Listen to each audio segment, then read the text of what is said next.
El objetivo número 5 viene formulado así: lograr la igualdad de género y empoderar a todas las mujeres y las niñas. Hacemos una observación, y es que la palabra género puede prestarse a confusión, por eso lo explicaremos más adelante. No obstante, las metas, desde luego, no admiten lugar a duda, son interesantes, todo lo que sea hacer que la mujer no sea discriminada, sino que se resalte lo que es la igualdad fundamental, tal como Dios creó al hombre y a la mujer, iguales en dignidad. Meta número 1. Poner fin a la discriminación. Poner fin a todas las formas de discriminación contra las mujeres y las niñas en todo el mundo. Esto no admite discusión. Hay que evitar toda forma de discriminación entre las mujeres y niñas del mundo, pero también cualquier otro tipo de persona. Una constitución como la española lo deja bien claro. No se puede discriminar a nadie por razones de sexo, de ideología, de religión. Por tanto, estamos de acuerdo. En lo de todo el mundo, pues sí, quizá habría que fijarse más en otras partes del mundo que en España. Y mucha gente critica en España, donde no hay tanto problema, y se olvidan de países del resto del mundo donde sí hay una discriminación muy notoria y escandalosa. Meta número 2. Eliminar todas las formas de violencia de género. Eliminar todas las formas de violencia contra las mujeres y las niñas en los ámbitos público y privado, incluso la trata y la explotación sexual y otro tipo de explotación. Como hemos señalado anteriormente, la formulación violencia de género pues no nos parece la más adecuada. Podría hablarse más bien de violencia familiar, o si es violencia de un hombre a una mujer, violencia machista. Pero bueno, como hemos indicado, es necesario reflexionar un poco más concretamente sobre lo que significa la ideología del género. Por supuesto que toda violencia es mala y hay muchas formas de violencia contra la mujer, algunas pues que no son físicas, pero son psicológicas, que a la larga pues son tan dañinas o peores. Meta número 3. Eliminar el matrimonio infantil y mutilación genital femenina. Eliminar todas las prácticas nocivas, como el matrimonio infantil, precoz y forzado, y la mutilación genital femenina. Nos encontramos ante prácticas realmente aberrantes, pero nos gustaría hacer una observación, y es que a veces mujeres que hablan de luchar contra la violencia, contra estos abusos, son mujeres que lo hacen de cara a España, donde este problema pues no existe, y sin embargo total indiferencia ante países que incluso hasta les caen bien, donde estas prácticas se realizan. Por ejemplo, de África, países de religión musulmana, ahí no hay protesta, y es donde realmente tendrían que levantar su voz. Meta número 4. Reconocer el trabajo de cuidados y doméstico. Reconocer y valorar los cuidados y el trabajo doméstico no remunerados, mediante servicios públicos, infraestructuras y políticas de protección social, y promoviendo la responsabilidad compartida en el hogar y la familia según proceda en cada país.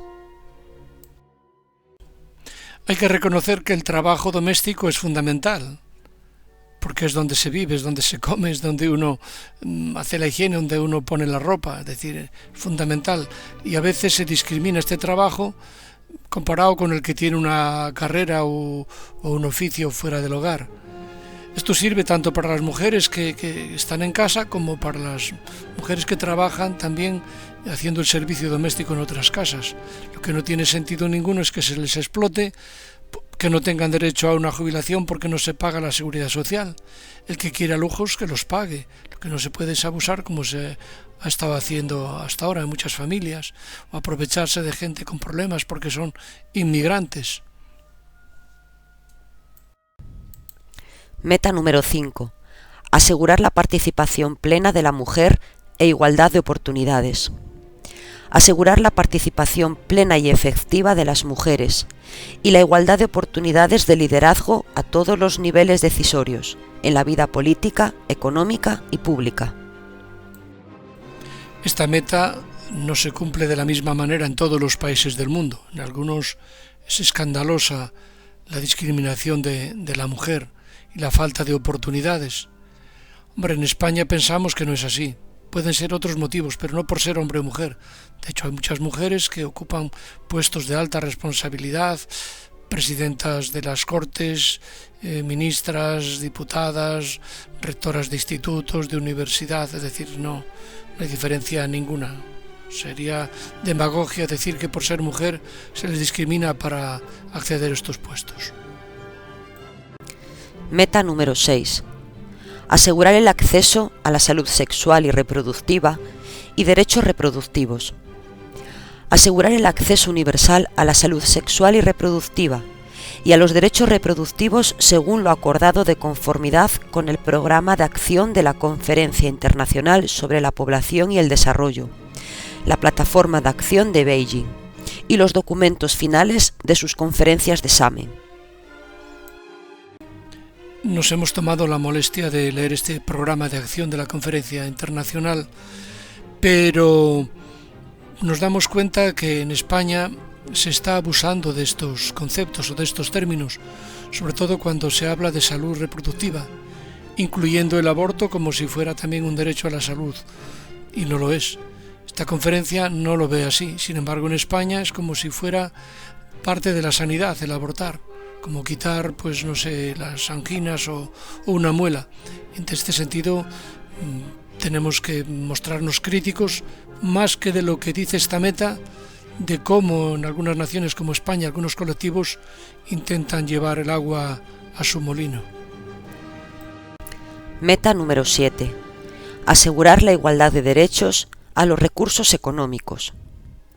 Emprender reformas que otorguen a las mujeres igualdad de derechos a los recursos económicos, así como acceso a la propiedad y al control de la tierra y a otros tipos de bienes, los servicios financieros, la herencia y los recursos naturales, de conformidad con las leyes nacionales.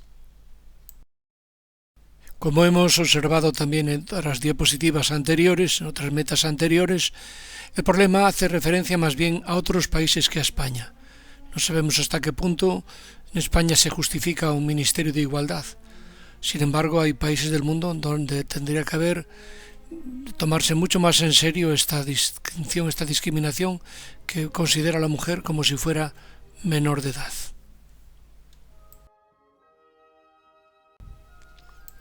Meta número 8.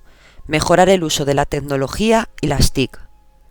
Mejorar el uso de la tecnología instrumental, en particular la tecnología de la información y las comunicaciones, para promover el empoderamiento de las mujeres. No admite la menor duda. Eso sí, hay que hacer una observación, sobre todo pensando en las niñas y adolescentes, que a veces estas tecnologías les llevan precisamente a caer en unas nuevas esclavitudes y hay hombres que abusan de ellas. Por eso, igualdad para todos, pero igual chicos que chicas, cuidado porque esto también es un arma de doble filo. Meta número 9.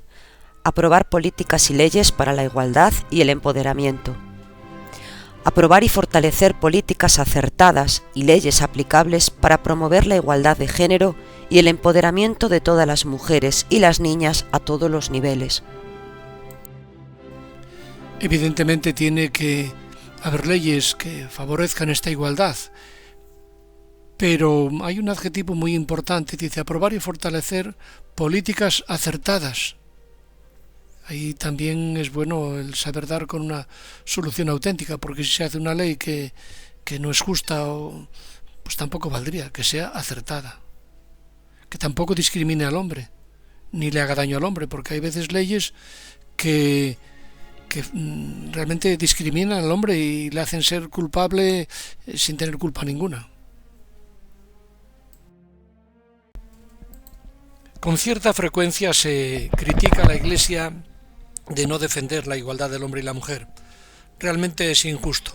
Es verdad que tampoco se pueden sacar las cosas de contexto, porque no es lo mismo la mentalidad del hombre en la Edad Media que ahora que en el siglo I. Y veremos cómo realmente es injusto, porque desde los principios de la Biblia ya queda bien clara la identidad diríamos, en dignidad y en derechos del hombre y de la mujer. Y la Iglesia lo ha demostrado siempre. Hay un pero que a veces se pone, y es ¿por qué la Iglesia no ordena mujeres sacerdotes o obispos? Es un tema distinto. El ser obispo sacerdote no es un derecho de nadie, ni siquiera de los hombres. Por tanto, esa razón no es válida y habría que tratarla aparte, no vamos a hacerlo ahora. La doctrina e incluso también la práctica de la Iglesia en este tema es muy amplia. Aquí nos vamos a fijar en 3 documentos: la Gaudium et Spes del Concilio Vaticano II, la encíclica Mulieris Dignitatem de San Juan Pablo II y la Amoris Laetitia del Papa Francisco. Es evidente que no todos los hombres son iguales en lo que toca a la capacidad física y a las cualidades intelectuales y morales. Sin embargo, toda forma de discriminación en los derechos fundamentales de la persona, ya sea social o cultural, por motivos de sexo, raza, color, condición social, lengua o religión, debe ser vencida y eliminada por ser contraria al plan divino. En verdad, es lamentable que los derechos fundamentales de la persona no estén todavía protegidos en la forma de vida por todas partes. Es lo que sucede cuando se niega a la mujer el derecho de escoger libremente esposo y de abrazar el estado de vida que prefiera, o se le impide tener acceso a una educación y a una cultura iguales a las que se le conceden al hombre. Pablo VI, en uno de sus discursos, decía, entre otras cosas: en efecto, en el cristianismo, más que en cualquier otra religión, la mujer tiene desde los orígenes un estatuto especial de dignidad, del cual el Nuevo Testamento da testimonio en no pocos de sus importantes aspectos.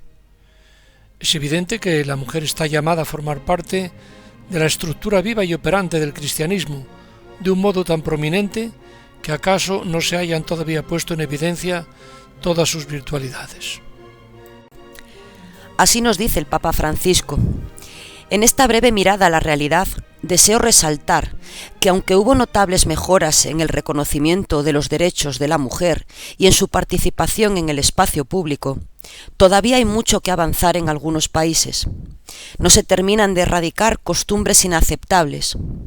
Destaca la vergonzosa violencia que a veces se ejerce sobre las mujeres, el maltrato familiar y distintas formas de esclavitud que no constituyen una muestra de fuerza masculina, sino una cobarde degradación. Continúa el Papa diciendo: la violencia verbal, física y sexual que se ejerce contra las mujeres en algunos matrimonios contradice la naturaleza misma de la unión conyugal. Pienso en la grave mutilación genital de la mujer en algunas culturas, pero también en la desigualdad del acceso a puestos de trabajo dignos y a los lugares donde se toman las decisiones. La historia lleva las huellas de los excesos de las culturas patriarcales, donde la mujer era considerada de segunda clase, pero recordemos también el alquiler de vientres o la instrumentalización y mercantilización del cuerpo femenino en la actual cultura mediática. Hay quienes consideran que muchos problemas actuales han ocurrido a partir de la emancipación de la mujer.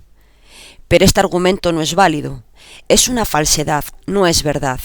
Es una forma de machismo.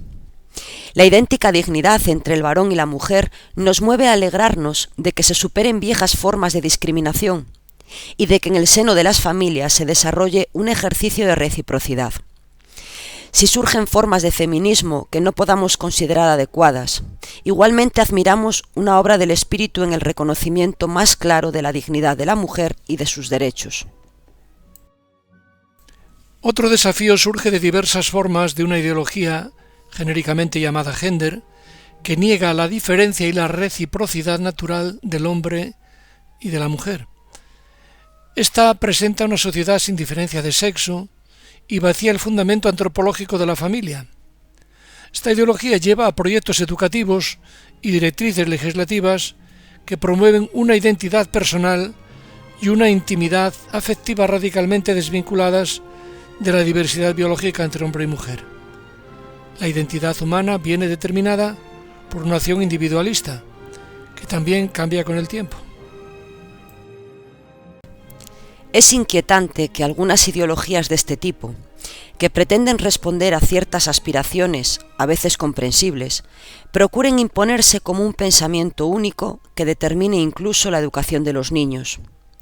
No hay que ignorar que el sexo biológico y el papel sociocultural del sexo se pueden distinguir pero no separar. El debilitamiento de la presencia materna con sus cualidades femeninas es un riesgo grave para nuestra tierra. Valoro el feminismo cuando no pretende la uniformidad ni la negación de la maternidad, porque la grandeza de la mujer implica todos los derechos que emanan de su inalienable dignidad humana, pero también de su genio femenino, indispensable para la sociedad. Sus capacidades específicamente femeninas, en particular la maternidad, le otorgan también deberes, porque su ser mujer implica también una misión peculiar en esta tierra, que la sociedad necesita proteger y preservar para bien de todos. La conclusión está clara. No puede haber discriminación entre el hombre y la mujer por razón de sexo, porque son iguales sin dignidad. Es verdad que cada uno puede tener unas cualidades, unas funciones distintas. El hombre no puede ser madre ni la mujer puede ser padre, pero eso no afecta para nada ni justifica ningún tipo de discriminación en lo fundamental. Y por supuesto la Iglesia contribuye perfectamente a declarar y a defender esta dignidad de la mujer, que no es en nada inferior al hombre.